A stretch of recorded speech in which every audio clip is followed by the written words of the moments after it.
Soil erosion has become a greater issue today than it has ever been before as areas become more and more polluted and more buildings have been putting up.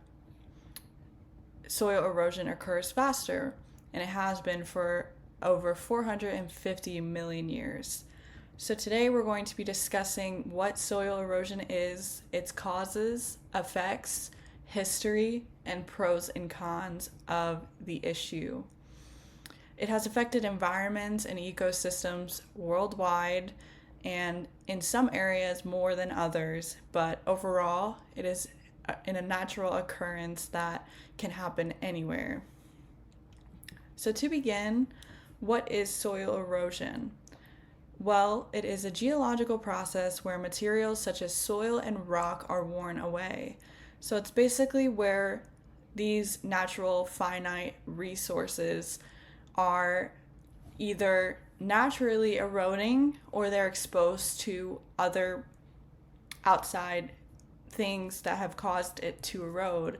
And eroding is basically when soil is disintegrating as it's forming. So it occurs at the same time as it forms, and also the same process. And it can occur basically where any soil is, any place, in any land. And it occurs when dirt is exposed to heavy winds, hard rain, and flowing water. So areas that experience more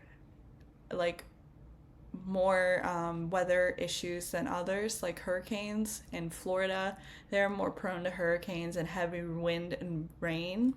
They are more exposed to soil erosion, typically at a rapid pace, than other areas like California, which typically has droughts and they don't experience as much wind or as much rain.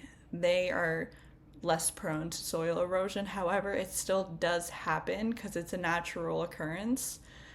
And other processes can speed up soil erosion. So as more and more areas become polluted and more buildings are built and deforestation, all of these things are what cause the process to speed up.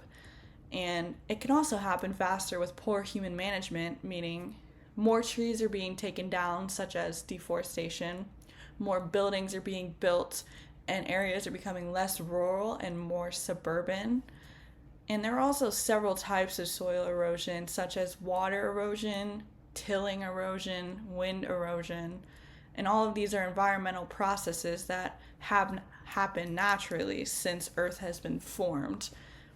It's just a matter of how fast or how rapid it occurs is when it starts to become damaging to our environment and our ecosystems and affects all types of life, such as plants, animals, whether they're farm animals or wild animals. They are all affected by it as they live on the land, and even human life.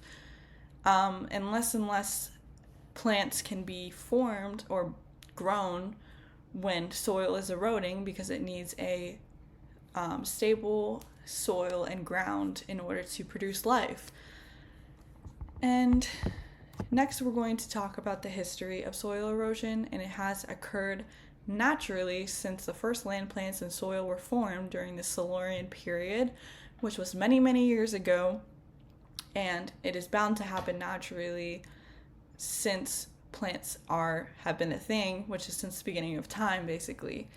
But now it has been happening at a more rapid pace, and less people are worried about it than they should be, as it is damaging all of our ecosystems. And European agricultural methods have caused accelerated erosion during a period of colonialism, which is when more and more people decided to reside in Europe, causing more buildings to be built, more homes to be built, and less area to have just plain land and farmland. And all of these things are what damage the soil and cause it to erode faster. So if there's less trees being planted and more trees being taken down, this can also speed up the process. which is what accelerated erosion is. It's also prone to be a natural cause, so some areas will not experience the same rapid pace as others, as I've talked about. It all depends on human management and the weather, and some areas do not experience the same weather. And water erosion was first noted in the early decades of the 20th century, which was about 150 years ago.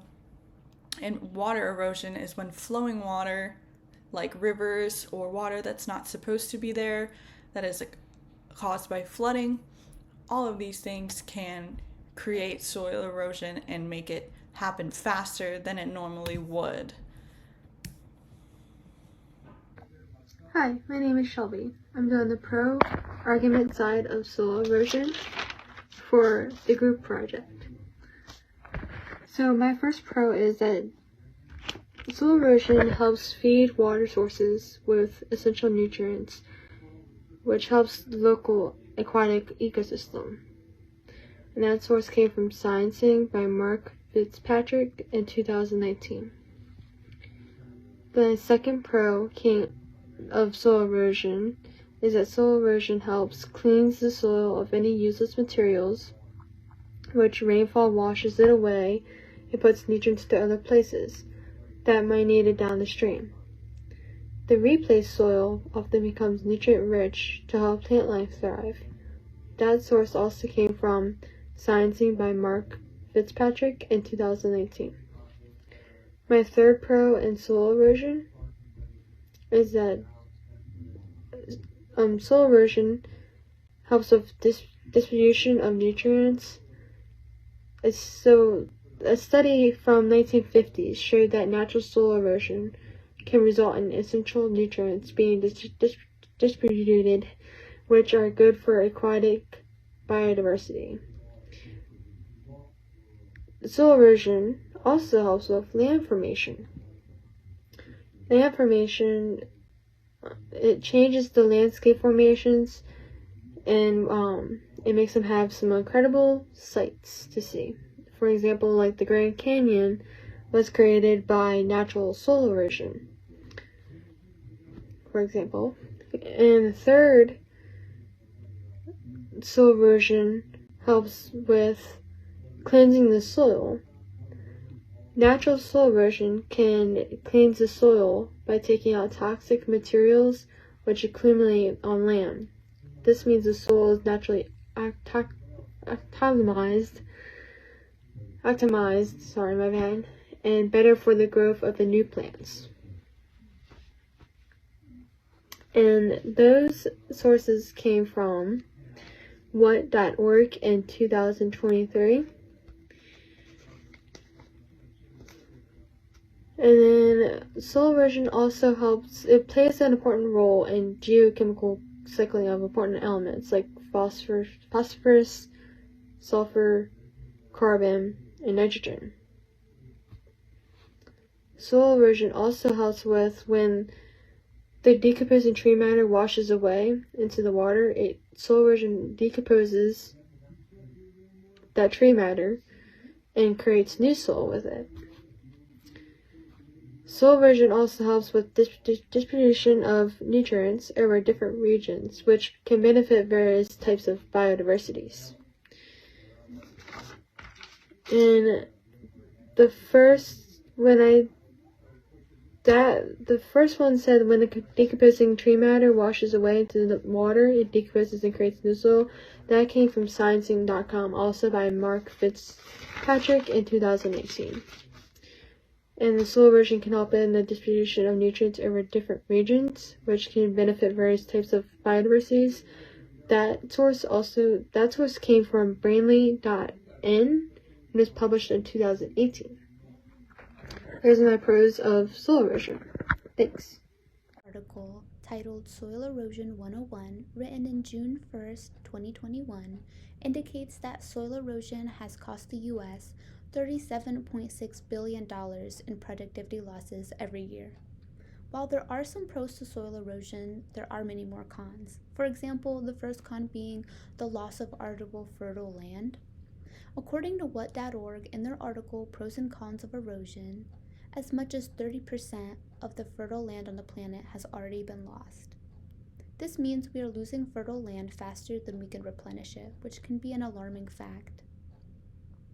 Soil erosion can lead to the additives used in growing crops, such as ammonia, ending up in the bodies of water. This has the potential to disrupt impact marine life, which leads to the second con, aquatic habitat destruction. Soil erosion can lead to tiny bits of rocks and sediment in rivers and creeks.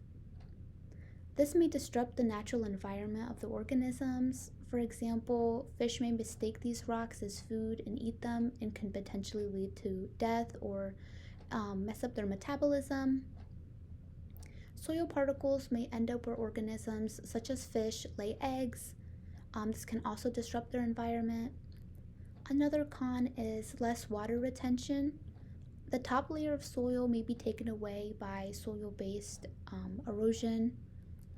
Because deeper soil doesn't drain as well or retain as the top layer, runoff won't offer correct moisture levels for sustainable plant growth. And the ability of soil to store water and nutrients is reduced because of this. Another con is increased aquatic vegetation. The nutrients essential for plant growth are transferred into the water via sediment. This can equal to too much growth, which in turn will be bad for the organisms or can lead to potential problems for the organisms. An example of this is algae that has the potential to completely cover like a surface of water, and it cannot allow the organisms to receive enough oxygen or sunlight, which in turn can lead to many problems, even death of the organisms. Soil erosion also decreases the quality of soil, and flooding is more likely. According to a study conducted by Cornell University in 2006, about 60% of soil is washed away, ends in rivers, streams, and lakes, making waterways more prone to flooding, which can obviously lead to problems for us, like getting from point A to point B in our cars. This may also lead to reduction of water quality of creeks, rivers, and coastal areas.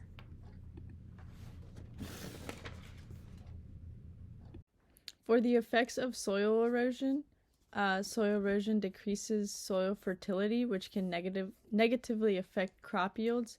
It also sends soil-laden water downstream, which can create heavy layers of sediment that prevent streams and rivers from flowing smoothly and can eventually lead to flooding. Once soil erosion occurs, it is more likely to happen again. This becomes a global problem.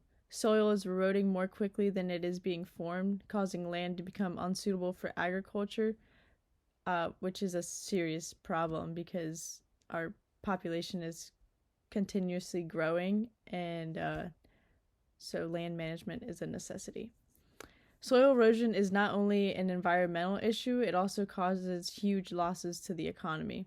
One study estimated global economic losses from soil erosion to be around $8 billion due to reduced soil fertility, decreased crop yields, and increased water usage. There are some ways to prevent soil erosion. One way is to use soil-friendly agricultural practices.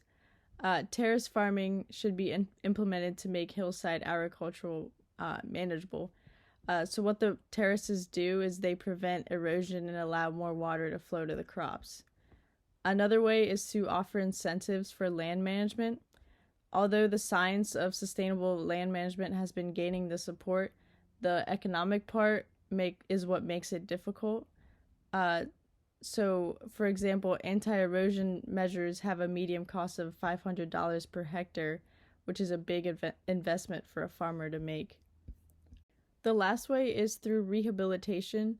The key to managing and reducing soil erosion is to rehabilitate already damaged land. By doing this, we stop further degradation and put erosion preventative measures at the core of land management policies. In this way, we can help prevent hunger and mitigate the climate crisis.